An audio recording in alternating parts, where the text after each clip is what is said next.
बिस्मिल्लाहिर्रहमानिर्रहीम। अस्सलाम वालेकुम दोस्तों, आपका sir Zeeshan Haider, FSC chemistry first year chapter number 12। और आज हम चैप्टर नंबर 12 का लेक्चर नंबर 5 स्टडी करने जा रहे हैं। प्यारे बेटे, आज का जो हमारा टॉपिक है ना, वो पिछले टॉपिक से मुख्तलिफ है। क्यों? क्योंकि इस चैप्टर का नाम था नाइट्रोजन और सल्फ़र। हम लोग पहले जितने 4 आर्टिकल पढ़ चुके हैं उनमें हमने नाइट्रोजन और उसके कंपाउंड के बारे में स्टडी किया है। आज हम इस चैप्टर का दूसरा पोर्शन स्टडी करने जा रहे हैं जिसका नाम है सल्फ़र। तो सल्फ़र से ही बात को शुरू करेंगे। अब हम देखेंगे कि लेक्चर नंबर 5 में सल्फ़र के बारे में क्या क्या पढ़ाया गया है। सबसे पहले सल्फ़र का सिंबल होता है S। और आपको मैं बता दूं कि पीरियोडिक टेबल का ग्रुप नंबर है 6A, या आप इसको कहते हैं ग्रुप नंबर 16, जिसमें एलिमेंट होते हैं ऑक्सीजन, सल्फ़र, सिलीनियम, टिलूरियम, पोलूनियम। ठीक है, ये है ओ ससी तेरा पुन्नू। अपने दादा से पूछिएगा कि ससी और पुन्नू कौन है, दादा नहीं तो नाना, जो भी हयात हों। नानी से मत पूछिएगा, ना ही दादी से, दादा से। लड़कियां अपनी नानी से पूछेंगी और नाना जान से नहीं, नाना जान से नहीं। लड़कियां जो हैं वो दादी या नानी से पूछेंगी अगर ज़िंदा हैं, और लड़के जो हैं वो सर आप हमें बच्चा समझते हैं, हमें सब चीज़ों का पता है, आप सिर्फ ससी पुन्नू की बात करते हैं। ठहर जाएं, बस रहने दें इस बात को, हमें पता है पढ़ा ससी और पुन्नू कौन थे। तो ओ ससी तेरा पुन्नू, ठीक है, इस ग्रुप में पाए जाते हैं, ग्रुप 6 में या 16 में। आपको पता है इस ग्रुप के जो मेंबर्स हैं इन्हें क्या कहा जाता है? इस पूरी फैमिली को कहा जाता है चाल्कोजेंस। क्या कहा जाता है? चाल्कोजेंस। सर जी, इसे चाल्कोजेंस क्यों कहते हैं, वजह क्या है, मैं आपको बताता हूं। ये लफ्ज़ जो चाल्को है ना, इसका मतलब होता है कॉपर। ठीक है जी हाँ। और जेंस का मतलब है देने वाले, गिवर, कॉपर गिवर, यानी कॉपर देने वाले जो एलिमेंट हैं उन्हें चाल्कोजेंस कहते हैं। सर कॉपर कैसे देते हैं, इनमें तो कॉपर है ही नहीं। देखो मेरे बेटे, ये जो सल्फ़र है ना, सल्फ़र, इस सल्फ़र के कंपाउंड पाए जाते हैं मिनरल्स ज़मीन के अंदर, जो आप 10th क्लास में भी पढ़ के आए हैं, CuFeS2। ये आपने पढ़ा था, इसका नाम था चाल्कोपाइराइट। 10th क्लास आखिरी चैप्टर में आपने पढ़ा था चाल्कोपाइराइट। ये क्या है बेटा जानी? चाल्कोपाइराइट। ये मिनरल है, ये ज़मीन से हासिल होता है, और इस मिनरल में कौन है? सल्फ़र है, और सल्फ़र के साथ इसी मिनरल में कॉपर भी है। तो इसका मतलब सल्फ़र एक ऐसा एलिमेंट है, या सल्फ़र के जो ग्रुप वाले एलिमेंट हैं वो अकेले एग्जिस्ट नहीं करते, वो जिन कंपाउंड की सूरत में पाए जाते हैं उन कंपाउंड्स के अंदर कॉपर भी होता है, इसलिए हम इन्हें कॉपर गिवर कहते हैं। यानी सल्फ़र जिस कंपाउंड में है उसमें कॉपर मौजूद है, जब भी इनको चाल्कोजेन का नाम दिया जाता है। ओके हो गया जी सर। अब आगे चलें, हमारी टेक्स्ट बुक में सल्फ़र की फ़िज़िकल प्रॉपर्टी समझाने के लिए एक टेबल है जिसमें बताया गया है कि सल्फ़र का जो एटॉमिक नंबर है वो 16 है और एटॉमिक मास इसका 32 है। यानी सल्फ़र के अंदर 16 इलेक्ट्रॉन होते हैं टोटल। बाकी इसकी चीज़ें और भी बताई गई हैं, आप अपनी टेक्स्ट बुक से इन्हें देख सकते हैं। वैसे इस टेबल से इतना ज़्यादा चांसेस नहीं होते MCQ बनाने के, मगर आप एक नज़र इनको देख लीजिएगा। टेक्स्ट बुक से मुताबिक जो एनुअल पेपर जो बनेगा उसमें नहीं है मेरा ख्याल कि इसमें से वो कुछ पूछे, मगर फिर भी एक नज़र हम इसे देख लेते हैं कि एटॉमिक नंबर 16 है, एटॉमिक मास 32 है, मेरे पास 272 पेज है, ये देख लें। और इसकी जो फिज़िकल अपीयरेंस है वो सॉलिड येलो है, सल्फ़र सॉलिड येलो कलर का होता है। और उसके बाद जब आप इसे मेल्ट करते हैं तो 113 डिग्री पर ये मेल्ट होकर पीले कलर की जैसे शहद होती है, हनी, वैसी शक्ल का लिक्विड बन जाता है। बॉइलिंग पॉइंट इसका 445 है, 445 पर बॉयल होता है, डार्क ब्राउन कलर के वेपर्स बनाता है। और कोवेलेंट रेडियस इसका 104 पिकोमीटर है, आयोनिक रेडियस इसका 184 पिकोमीटर है। आयनाइजेशन एनर्जी फर्स्ट जो है वो 1000 किलो जूल पर मोल है। इलेक्ट्रोनेगेटिविटी 2.5 है, जैसे कार्बन की इलेक्ट्रोनेगेटिविटी है वैसे सल्फर की है। इलेक्ट्रॉन एफिनिटी -200 है, first electron affinity, and density इसकी 2.07 है। कॉमन ऑक्सीडेशन स्टेट जो इसकी ज़्यादातर ये ऑक्सीडेशन स्टेट में पाया जाता है वो +4 और +6 हैं, वो हम आगे देखेंगे। उसके अलावा ये जो आम बांड बनाता है that is the covalent bond. तो ये इसकी फिजिकल प्रॉपर्टीज़ हैं। अब 2-3 दफ़ा इसे गौर से देखें ना तो ये आपको भूलेंगी भी नहीं, ठीक है। ओके, नेक्स्ट हम आगे चलते हैं और हेडिंग है रिएक्टिविटी ऑफ सल्फर। सल्फर की रिएक्टिविटी में कुछ बातें डिस्कस की हुई हैं, उन्हें हम देख लेते हैं। आपको पता है ये जो सल्फर है ना, ये दूसरे सल्फर के साथ सिंगल बॉन्ड बनाता है, फिर तीसरे के साथ, फिर चौथे के साथ, फिर पांचवें के साथ। ये क्या हो रहा है? This is catenation. कैटिनेशन, जी हाँ, हमने पढ़ा हुआ है। कैटिनेशन कहते हैं सेल्फ लिंकिंग प्रॉपर्टी, अपने आप से जुड़ने की खासियत को कैटिनेशन कहा जाता है। सेल्फ लिंकिंग प्रॉपर्टी यानी सल्फर का सल्फर से bond banana, that is called self linking property. अपने आप से जुड़ने की एबिलिटी इज कॉल्ड कैटिनेशन, यानी सल्फर कैटिनेशन शो करता है। जैसे कार्बन कैटिनेशन शो करता है, carbon carbon carbon carbon carbon एक दूसरे के साथ जुड़ते चले जाते हैं। और प्यारे बेटे, सल्फर जो है ना, सल्फर, ये सल्फर दूसरे सल्फर के साथ जो है वो सिंगल बॉन्ड बनाकर ही रहता है, सिंगल बॉन्ड, डबल बॉन्ड नहीं बना सकता। अगर आप कार्बन की ऑक्सीजन की बात करें ना, तो ऑक्सीजन जो है, ऑक्सीजन का साइज, एटम का साइज छोटा होता है, और ऑक्सीजन जो है वो सिग्मा बॉन्ड भी बनाता है इधर ओवरलैपिंग से, और पाई बॉन्ड भी बना सकता है पीपी ओवरलैपिंग से। आपको पता है पाई बॉन्ड कैसे बनता है? ये भी पी ऑर्बिटल है, ये भी पी ऑर्बिटल है, पीपी ओवरलैपिंग से पाई बॉन्ड बनता है, और ये सेंटर में जो बना हुआ है ये सिग्मा बॉन्ड है। इसका मतलब ऑक्सीजन डबल बॉन्ड बनाता है अपने ही एटम के साथ, एक सिग्मा बॉन्ड और दूसरा पाई बॉन्ड। तो ऑक्सीजन में ये एबिलिटी है कि वो पाई बॉन्ड बना सकता है, यानी ऑक्सीजन अपने एटम के साथ डबल बॉन्ड बनाता है, मगर सल्फर अपने एटम के साथ डबल बॉन्ड नहीं बना सकता, सिर्फ सिंगल बॉन्ड बनाता है। उसकी वजह ये है कि सल्फर का जो एटम है ना, उसका साइज बहुत बड़ा होता है। इसके जो पी ऑर्बिटल होते हैं ना, सल्फर के पी ऑर्बिटल, ठीक है, सल्फर के पी ऑर्बिटल के दरमियान फासला ज्यादा होता है, इसलिए ये बेचारे अच्छी तरह ओवरलैपिंग नहीं कर सकते। सल्फर के जो पी और पी ऑर्बिटल्स होते हैं, इनके दरमियान मेरे बेटे पुअर ओवरलैपिंग होती है, बहुत थोड़ी गरीब ओवरलैपिंग है। पुअर ओवरलैपिंग मतलब घटिया ओवरलैपिंग होती है, अच्छी ओवरलैपिंग नहीं होती, जिसकी वजह से सल्फर का सल्फर के साथ सिंगल बॉन्ड तो बनता है मगर डबल बॉन्ड बन नहीं पाता। ये याद रखना है आपने। आपसे पूछा जा सकता है कि क्यों सल्फर डबल बॉन्ड नहीं बनाता अपने ही एटम के साथ, बाकियों के साथ तो बना लेता है। ओके, तो इस जगह पर ये मैं अभी ये वाली हेडिंग उड़ा देता हूँ, ऑक्सीडेशन स्टेट ऑफ सल्फर। मुझे कुछ और भी समझाना है आपको इस हेडिंग में, रिएक्टिविटी ऑफ सल्फर में। तो यहाँ से हमने पढ़ा कि सल्फर जो है वो सिंगल बॉन्ड बनाता है, और सल्फर का मालिक, तो इसी सिंगल बॉन्ड बनाने या कैटिनेशन शो करने की एबिलिटी की वजह से सल्फर जो है वो अपना मॉलिक्यूल बना के रहता है S8 का। 8 एटम्स का मॉलिक्यूल होता है सल्फर का, और उसकी शक्ल कैसी होती है वो मैं आपको दिखाता हूँ। एक S आप इधर लगाएं, ठीक है, एक S इधर और एक S इधर, एक S इधर, एक S इधर। ये 5 सल्फर जो है आपने जिगजैग मैनर में अरेंज कर दिए, सल्फर सल्फर सल्फर। ओके, अब बिल्कुल इसके नीचे सेम ऐसा ही स्ट्रक्चर बना दें, मतलब कैसा कि ये एक सल्फर इधर, एक इसके नीचे एक सल्फर इधर, और एक इसके नीचे एक सल्फर इधर, और ये ऐसे ही हो गया, ठीक है। अब इसको जोड़ दें इसके साथ और इसको जोड़ दें इसके साथ, ये क्या बन चुका है?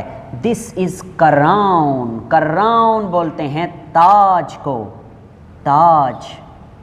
वो एक शेर है ना कि जहालत के सारे अंधेरे मिटा के लौट आया, मैं रात सारी किताबें जला के लौट आया। सुना है सोना निकल रहा है वहाँ, जिस शहर की मिट्टी को मैं ठोकर लगा के लौट आया। और वो चाहता था कि कासा खरीद ले मेरा, वो चाहता था कि कासा खरीद ले मेरा, मैं उसके सर के ताज की कीमत लगा के लौट आया। और एक शेर और भी है इसमें कि वो बैठी अभी तक रेल में सिसक रही होगी, मैं अपना हाथ हवा में हिला के लौट आया। ठीक है, तो ये ताज बन गया है, जैसे क्राउन होता है महाराजा साहब का ताज। Cyclo octa sulphur crown molecule, ये है इसका पूरा नाम।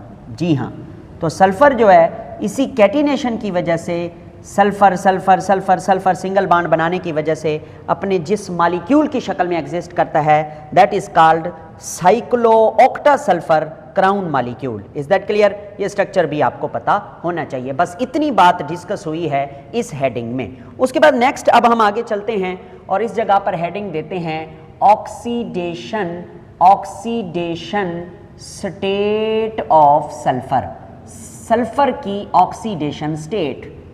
ठीक है, सल्फर जो है ये वेरिएबल ऑक्सीडेशन स्टेट शो करता है। मैं लिख देता हूं, सल्फर कौन सी ऑक्सीडेशन स्टेट शो करता है? Variable oxidation state. Variable, variable oxidation state से ये मुराद है कि एक से ज्यादा तरह की ऑक्सीडेशन स्टेट्स में एग्जिस्ट करता है। मतलब सल्फर -2 ऑक्सीडेशन स्टेट भी शो करता है, 0 ऑक्सीडेशन स्टेट भी शो करता है। सल्फर जो है वो +2 ऑक्सीडेशन स्टेट भी जाहिर करता है, +4 ऑक्सीडेशन स्टेट भी जाहिर करता है, +6 ऑक्सीडेशन स्टेट भी जाहिर करता है। इतनी सारी ऑक्सीडेशन स्टेट सल्फर में सल्फर शो करता है। ओके, तो सर जी ज़रा हमें एग्जांपल तो दीजिए। जी हाँ बिल्कुल, देखें सल्फर की ऑक्सीडेशन स्टेट -2 होती है H2S के अंदर, यानी हाइड्रोजन सल्फाइड में सल्फर की ऑक्सीडेशन स्टेट होती है -2। और 0 कहाँ होती है? सल्फर के मॉलिक्यूल में। सल्फर का मॉलिक्यूल एलिमेंटल फॉर्म में फ्री स्टेट में एग्जिस्ट करता है, अकेला मॉलिक्यूल S8, इसकी ऑक्सीडेशन स्टेट क्या होती है? 0।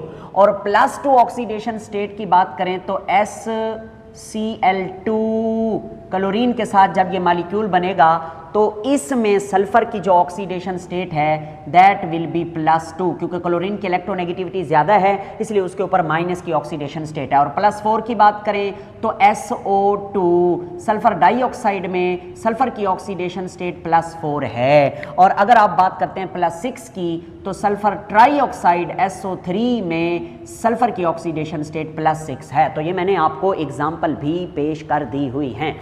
ओके सर जी अब आगे चलें और कुछ चीज़ें हमें समझाएं। प्यारे बेटे, मैं आपको समझाना चाहता हूं कि सल्फर जो है वो ऑक्सीजन के साथ बॉन्ड बनाता है और सल्फर डाइऑक्साइड बनाता है, और सल्फर ऑक्सीजन के साथ बॉन्ड बनाता है और सल्फर ट्राइऑक्साइड बनाता है। ये वाला जो ऑक्साइड है ना, सल्फर डाइऑक्साइड, ये स्टैंडर्ड कंडीशन पर मतलब 25 डिग्री सेल्सियस पर रूम टेम्परेचर पर नॉर्मल कंडीशन पर बड़ी आसानी से सल्फर डाइऑक्साइड बन जाता है। मगर ये जो सल्फर ट्राइऑक्साइड है ना, ये आसानी से नहीं बनता। इसको बनाने के लिए हाई एनर्जी चाहिए, कैटालिस्ट भी चाहिए, टेम्परेचर भी चाहिए और कुछ चीज़ें चाहिए।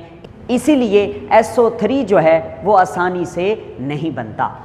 तो प्यारे बेटे, अगर हम इसके बरअक्स बात करते हैं ऑक्सीजन की, तो ऑक्सीजन की जो ऑक्सीडेशन स्टेट है वो ज़्यादातर -2 ही रहती है। ऑक्सीजन जो है वो नहीं शो करता वेरिएबल ऑक्सीडेशन स्टेट, -2 तक ही रिस्ट्रिक्ट रहता है मोस्टली केसेस में। ऑक्सीजन पहला मेंबर जो है, इसका ऊपर वाला मेंबर, वो -2 ऑक्सीडेशन स्टेट शो करता है। Why, what is the reason behind this?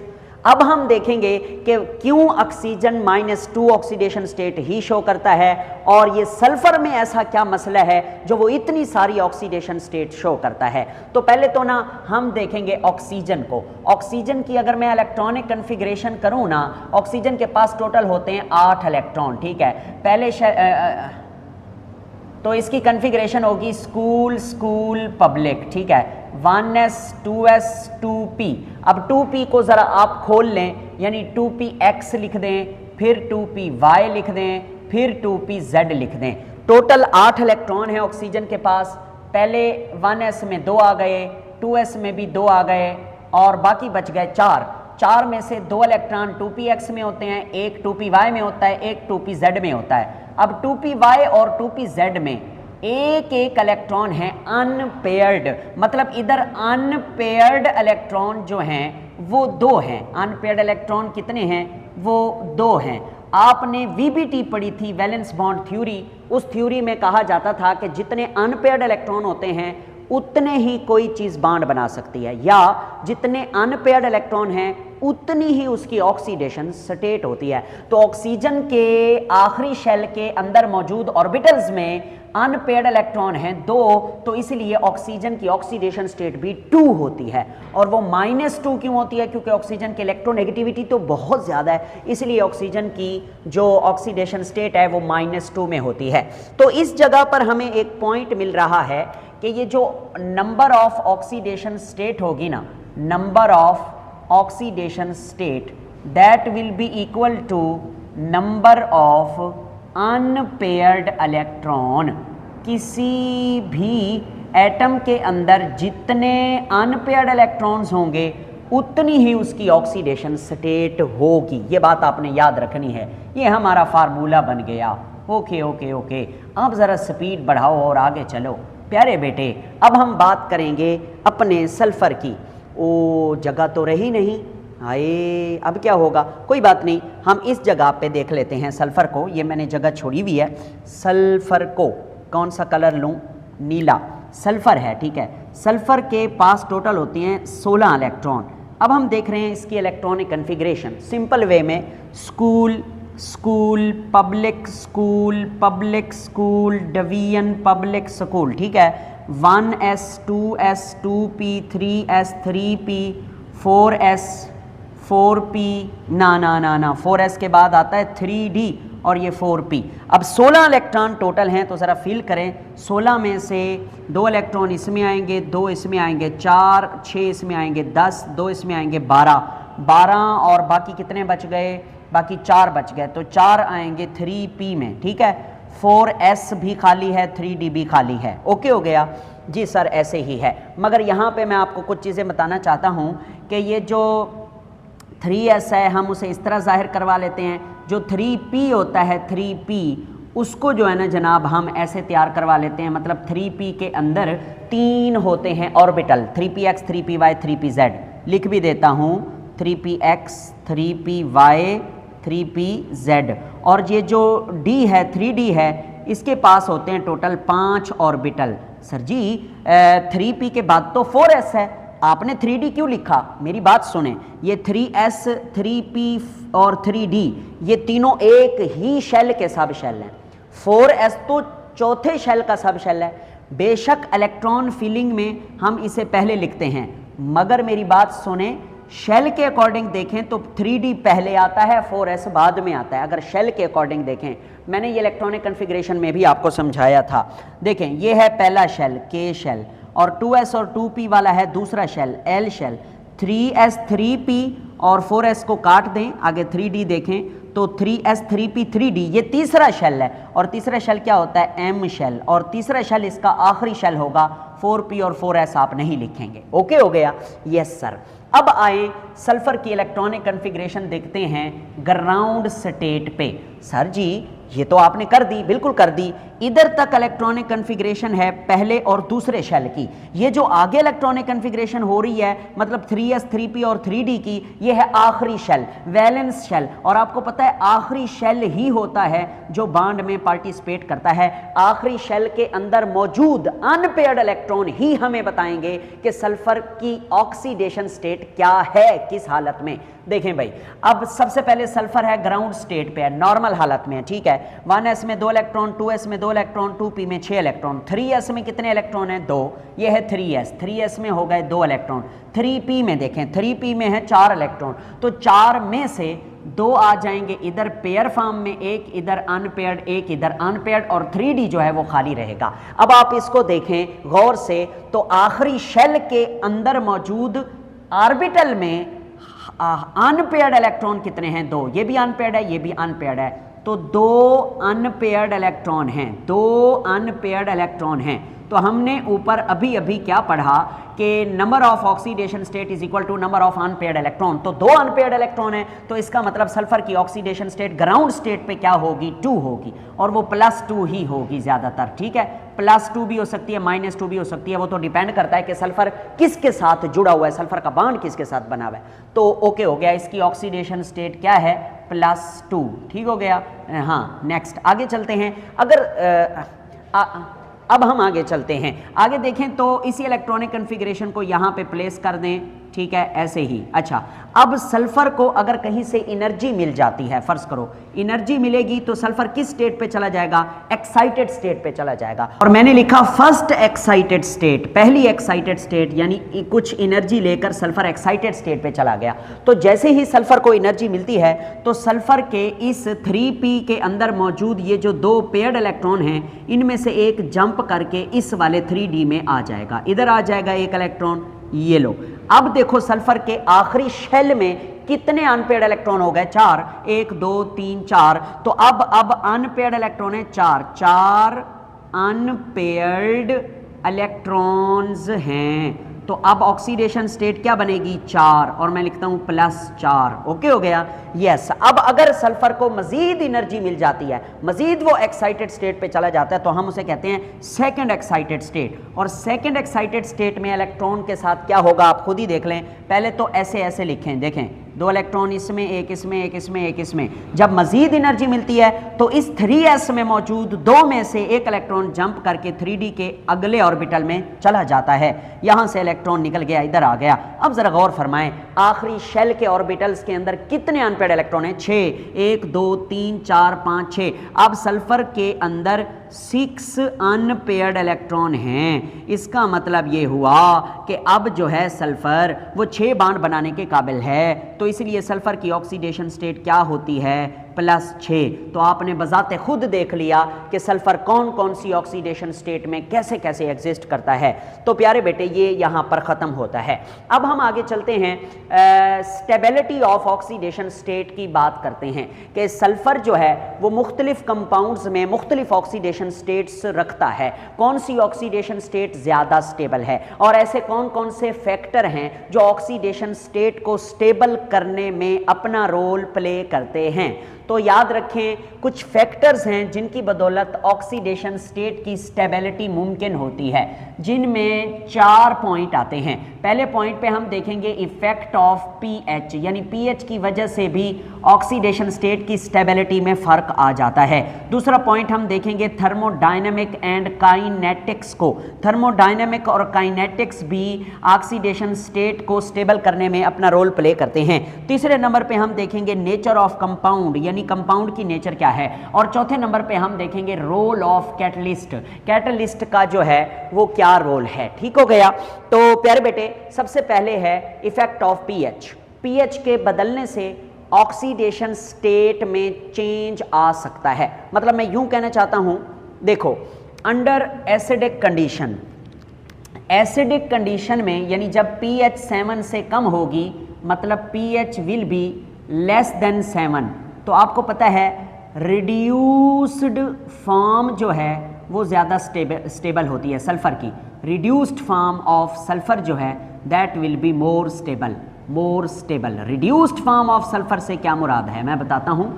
अगर सल्फ़र की ऑक्सीडेशन स्टेट -2 होगी तो इसका मतलब सल्फ़र रिड्यूस्ड फॉर्म में है। आपको बताया था कि जब भी कोई एटम इलेक्ट्रॉन गेन करता है तो वो रिड्यूस हो जाता है, और सल्फ़र जब इलेक्ट्रॉन गेन करेगा ना 2, तो फिर ये रिड्यूस हो जाएगा सल्फ़र। जब सल्फ़र रिड्यूस हो जाएगा तो हम कहेंगे this is the reduced form of sulphur. और सल्फ़र की जो रिड्यूस्ड फॉर्म होती है वो पीएच, कौन सी पीएच पर स्टेबल होती है,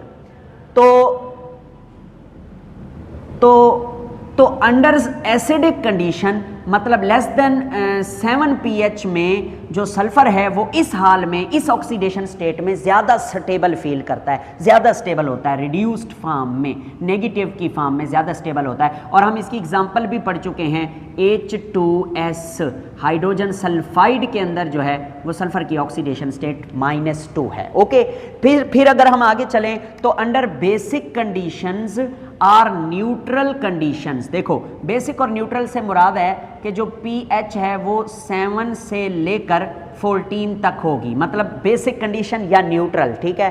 तो इसमें जो है वो सल्फर ऑक्सीडाइज्ड फॉर्म में, ऑक्सीडाइज्ड फॉर्म ऑफ सल्फर जो होगी that will be more stable, ठीक है, मोर स्टेबल। और आपको पता है ऑक्सीडाइज्ड फॉर्म सल्फर की दो हैं, एक +4 वाली और दूसरी जो है +6 वाली, ये ऑक्सीडाइज्ड फॉर्म है। वैसे तो +2 भी ऑक्सीडाइज्ड फॉर्म है, मतलब इधर हम सिर्फ ये ले रहे हैं। +4 और +6 जो हैं ये ऑक्सीडाइज्ड फॉर्म है, क्योंकि सल्फर ऑक्सीडाइज हुआ है और इस पर +4 का चार्ज है, इधर +6 का चार्ज है। मिसाल के तौर पर अगर मैं बात करूं SO4-2 की सल्फेट आयन की, तो उसमें सल्फर की जो मोर ऑक्सीडाइज्ड फॉर्म है वो +6 है। 4 से भी +6 ज़्यादा मोर ऑक्सीडाइज्ड फॉर्म है, तो ये मोर स्टेबल होगी। किस हालत में? न्यूट्रल pH पर और बेसिक कंडीशन में। जैसे पानी है, पानी की pH 7 है, तो पानी में जो सल्फेट आयन है वो मोर स्टेबल है। समझ आ गई? जी सर, आसान है, मुश्किल नहीं है। ओके, नेक्स्ट देखें, थर्मोडायनेमिक एंड काइनेटिक्स जो हैं ये कैसे कंट्रोल करती हैं ऑक्सीडेशन स्टेट को। प्यारे बेटे, थर्मोडायनेमिक हम पढ़ के आए हैं चैप्टर नंबर 6 और काइनेटिक्स भी हम पढ़ के आए हैं चैप्टर नंबर 7। आपको मैं बताता हूं कि ये दोनों अलग अलग क्राइटेरिया पर स्टेबिलिटी को चेक करती हैं। कैसे? जैसे कि ये जो थर्मोडायनेमिक है ना, थर्मोडायनेमिक बताती है कि which state is more stable at the end. और काइनेटिक्स क्या कहती है? काइनेटिक्स कहती है विच स्टेट फॉर्म्स फास्टर। मतलब थर्मोडायनेमिक कहती है जो कंपाउंड बनने के बाद स्टेबल हो जाएगा वो ऑक्सीडेशन स्टेट सबसे ज्यादा स्टेबल होगी। और काइनेटिक कहती है कि वो कंपाउंड जिसको बनाना आसान है वो ज्यादा स्टेबल है। तो देखें, अब अगर मैं बात करूं SO3 की, ठीक है, तो ये मुश्किल से बनता है, मैंने पहले भी बताया है, मुश्किल से बनता है, क्योंकि इसके लिए हमें टेम्परेचर भी चाहिए, कैटलिस्ट भी चाहिए। मगर जब बन जाएगा तो फिर ये हाईली स्टेबल है। और इसमें सल्फर की ऑक्सीडेशन स्टेट क्या है? +6, ठीक हो गया। और काइनेटिक क्या कहती है? काइनेटिक कहती है विच स्टेट फॉर्म फास्टर। मतलब SO2 में जो सल्फर है ना उसकी ऑक्सीडेशन स्टेट है +4, तो वो कहता है ये जल्दी बनता है, ये जल्दी बनता है, ये आसानी से बनाया जा सकता है, इसके लिए हार्श कंडीशन नहीं चाहिए। तो इससे हमें क्या समझ आई है मैं बताता हूं। थर्मोडायनेमिक कहती है कि ये वाली ऑक्सीडेशन स्टेट ज्यादा स्टेबल है, और काइनेटिक कहती है कि बिल्कुल ऊपर वाली जो ऑक्सीडेशन स्टेट है वो स्टेबल है। मगर सल्फर जो है वो कॉमनली ज्यादातर इस वाली ऑक्सीडेशन स्टेट में एग्जिस्ट करता है। क्यों? क्योंकि इसका बनना बड़ा आसान है, ऊपर वाली ऑक्सीडेशन स्टेट का बनना मुश्किल है।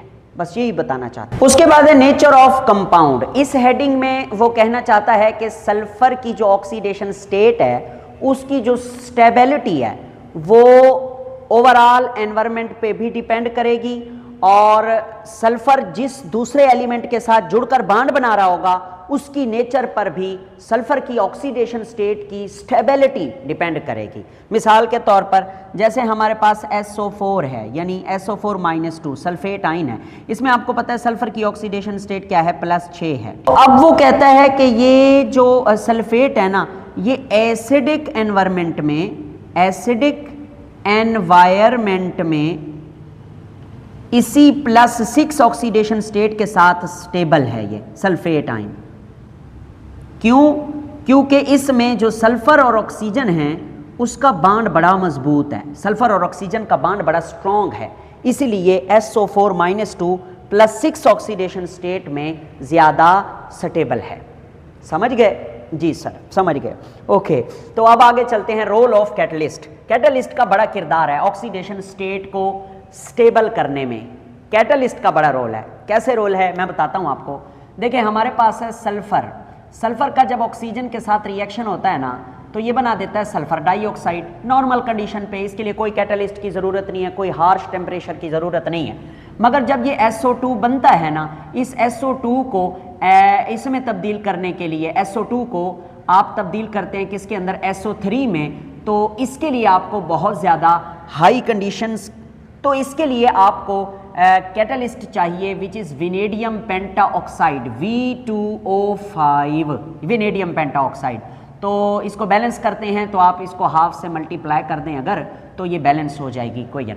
अब देखें तकरीबन 450 के करीब हमें टेम्परेचर भी चाहिए और विनेडियम पेंटा ऑक्साइड जो है वो कैटलिस्ट भी चाहिए। अब मैं आपको बताऊंगा कि ऑक्सीडेशन स्टेट को स्टेबल करने के लिए कैटलिस्ट का कैसा रोल है। देखो भाई, ये जो SO2 है ना, इसमें सल्फर की ऑक्सीडेशन स्टेट है +4 और ये जो SO3 है इसमें सल्फर की ऑक्सीडेशन स्टेट है +6, ठीक है। तो इन दोनों में से ज्यादा स्टेबल ऑक्सीडेशन स्टेट कौन सी है? +6 वाली ज्यादा स्टेबल ऑक्सीडेशन स्टेट है, मगर वो खुद ब खुद सल्फर +4 से +6 में नहीं जाता। कैटलिस्ट का सहारा लेकर हम सल्फर को +4 से +6 में तब्दील करा देते हैं, यानी लेस स्टेबल से मोर स्टेबल की तरफ। सबसे ज़्यादा स्टेबल जो है वो यही है सल्फर +6 वाली ऑक्सीडेशन स्टेट। समझ आ गई? यस सर, हमें थोड़ी थोड़ी तो समझ आ ही रही है आपकी। ओके, नेक्स्ट उसके बाद हम आगे चलते हैं, क्विक चेक 12.4 करते हैं। इसमें ये कुछ आपके सामने कंपाउंड और रेडिकल्स हैं, इनमें आपने सल्फर की ऑक्सीडेशन स्टेट फाइंड आउट करनी है। मैंने तरीका सिखाया था 10वें चैप्टर में, अभी भी मैं करा दूंगा, कोई बात नहीं है, मगर इससे पहले मैं आपको ना कराना चाहता हूं इस क्विक चेक 12.4 का B और C पोर्शन, उसके बाद एंड पे हम ये करेंगे। B, आइए पढ़ते हैं वो B में हमें क्या कहता है। B में वो कहता है कि which oxidation state of sulphur are the most common, सबसे ज्यादा पाई जाने वाली ऑक्सीडेशन स्टेट कौन सी है सल्फर की? आप बताओ, मैं बताता हूं। सबसे ज्यादा सल्फर की जो ऑक्सीडेशन स्टेट है वो ये वाली है, +4 वाली ऑक्सीडेशन स्टेट। सर जी वो कैसे? मैं बताता हूं। सबसे ज्यादा स्टेबल ऑक्सीडेशन स्टेट +6 है और सबसे ज्यादा कॉमनली एग्जिस्ट जो है वो +4 है। वजह क्योंकि +4 वाली ऑक्सीडेशन स्टेट का जो कंपाउंड है SO2 ये जल्दी बन जाता है। इसको बनाने के लिए मुश्किल कंडीशंस की ज़रूरत है, हमें कंडीशंस चाहिए, टेम्परेचर चाहिए, एनर्जी चाहिए, कैटलिस्ट चाहिए, ठीक है। तो सर इसका आंसर फिर हम कहाँ से लिखेंगे? मैं बताता हूँ। इसका आंसर आप पेज नंबर 273 पर ना यही वाली हेडिंग लिख देंगे, ये थर्मोडायनेमिक एंड काइनेटिक वाली हेडिंग के अंदर जो 2.5 लाइनें लिखी हुई हैं ये पूरी की पूरी आप लिख देंगे। इसका आंसर है पक्का पक्का, ठीक है। इसमें उसने लिखा हुआ है कि अल्दो सल्फर जो है वो +6 में थर्मोडायनेमिकली ज़्यादा स्टेबल है, मगर काइनेटिक लिमिटेशन ये कहती है, यानी काइनेटिक्स के मुताबिक जो जल्दी बनेगा वो ज़्यादा एग्जिस्ट करेगा। तो SO2 जल्दी बनता है +4 ऑक्सीडेशन स्टेट की हालत में, and the more frequent form, more frequent का मतलब है मोर कॉमन फॉर्म, ठीक है। Yes sir. उसके बाद C देखें। C क्वेश्चन है, explain the involvement of d orbital in variable oxidation state of sulphur. d orbital का क्या रोल है? इस d ऑर्बिटल्स का रोल क्या है, क्या रोल प्ले करते हैं वेरिएबल ऑक्सीडेशन स्टेट में? बेटा जानी सारा किरदार ही d ऑर्बिटल का है। अगर d ऑर्बिटल ना होता इन्वॉल्व बॉन्डिंग में तो कभी भी sulphur variable oxidation state show ना करता। अगर आप ऑक्सीजन की बात करें ना तो ऑक्सीजन में d ऑर्बिटल है ही नहीं, क्योंकि ऑक्सीजन का जो दूसरा शेल है वही आखिरी शेल है और दूसरे शेल में d सब शेल नहीं होता। तो ऑक्सीजन जो है वो रिस्ट्रिक्टेड है अपने ऑक्टेट तक, मतलब ऑक्सीजन जो है वो ऑक्टेट रूल को फॉलो करता है। मगर सल्फर में क्योंकि d आ चुका, d सब शेल जिसमें आ जाए तो वो ऑक्टेट रूल से आगे निकल जाता है, वो एक्सपेंडेड ऑक्टेट रूल में चला जाता है। मैंने तीसरे चैप्टर में पढ़ाया भी था। तो चूंकि सल्फर में तीसरा शेल है M शेल, तो M शेल में 3D सब शेल है और उसके ऑर्बिटल्स हैं, तो इसलिए ये वेरिएबल ऑक्सीडेशन स्टेट शो करता है और ऑक्टेट रूल से आगे निकल जाता है। तो यही बात मैंने यहाँ पर लिखी है, आपको रीड करा देता हूँ। आंसर है पक्का पक्का C का कि sulphur has vacant 3D orbital. Sulphur में 3D ऑर्बिटल्स खाली होते हैं इन इट्स वैलेंस शेल, इसके आखिरी शेल में। दीज ऑर्बिटल्स अलो सल्फर, ये सल्फर को इजाज़त देते हैं टू एक्सपैंड इट्स ऑक्टेट, कि वो अपना ऑक्टेट बढ़ाए बियॉन्ड द 8 इलेक्ट्रॉन, 8 इलेक्ट्रॉन से आगे निकल जाए। In higher oxidation like oxidation state like +4 जैसे कि SO2 में और +6 जैसे कि SO3 में, it use d orbital to form multiple bond, क्योंकि SO2 में भी मल्टीपल बॉन्ड हैं, डबल बॉन्ड होते हैं, SO3 में भी। सर वो कैसे, आपको पता है पड़ा? ये देख लें, S double bond O double bond O, देख रहे हो, और SO3 में S डबल बाड ओ, डबल बाड ओ, डबल बाड ओ, ठीक है, हाँ जी, मल्टीपल बाड, एक से ज़्यादा बाड, डबल बाड, डबल बाड, डबल बाड, डबल बाड, ओके ओके ओके ओके, आगे चलें। For multiple bond, this flexibility enable sulphur to show variable oxidation state. इसी वजह से सल्फर जो है वो वेरिएबल ऑक्सीडेशन स्टेट शो करता है कि इलेक्ट्रॉन 3p से 3d में जंप किया, इधर से भी वगैरह वगैरह। ओके, अब आखिरी बात के SO3 में सल्फर की ऑक्सीडेशन स्टेट क्या है।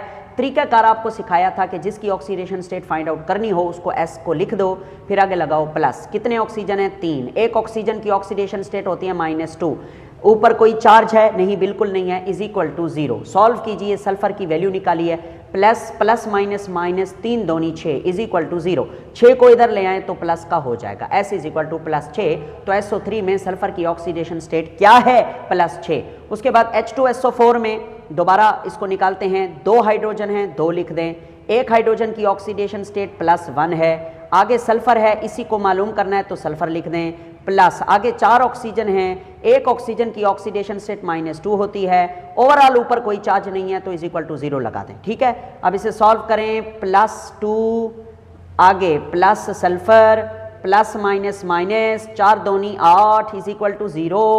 S को इधर रहने दें, 8 को राइट साइड पे ले आए, प्लस का हो जाएगा, 2 को राइट साइड पे हो जाए माइनस का हो जाएगा, 8 में से 2 जाएगा, सल्फर की ऑक्सीडेशन स्टेट +6 निकलेगी, तो इसमें भी ऑक्सीडेशन स्टेट +6 है SO4 में। इसकी निकाल के देखें, सल्फर है, सल्फर की ऑक्सीडेशन स्टेट मालूम करनी है, प्लस का साइन, 4 ऑक्सीजन है, एक ऑक्सीजन की -2 होती है, is equal to overall charge क्या है? -2। सॉल्व कीजिए, सल्फर प्लस माइनस माइनस 4 दूनी 8 इज इक्वल टू -2। अब S को इधर रहने दें और -8 को राइट साइड पे ले आएँ तो ये +8 हो जाएगा। इसका आंसर भी निकलेगा +6, सल्फेट में +6। अब आखिरी आता है, 2 सल्फर हैं तो 2 S लिख दें, फिर प्लस का साइन लगाएं, 3 ऑक्सीजन हैं, एक की -2 होती है, बराबर है ओवरऑल चार्ज क्या है? -2।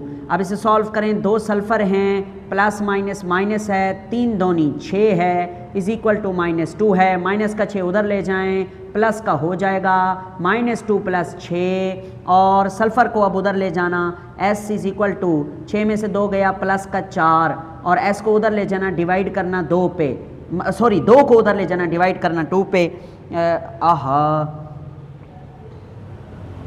अब आप इधर से 2 को ले गए, +4 पे डिवाइड कर दिया, तो 2 को जब +4 पे डिवाइड करते हैं तो आंसर आता है +2। वाह जी वाह, इसमें ऑक्सीडेशन स्टेट क्या है? सल्फर की +2। तो this was about today article, ये हमारा आज का लेसन था, इसको तैयार कीजिए, इसका स्क्रीनशॉट लीजिए, मिलते हैं कल अगले लेसन में।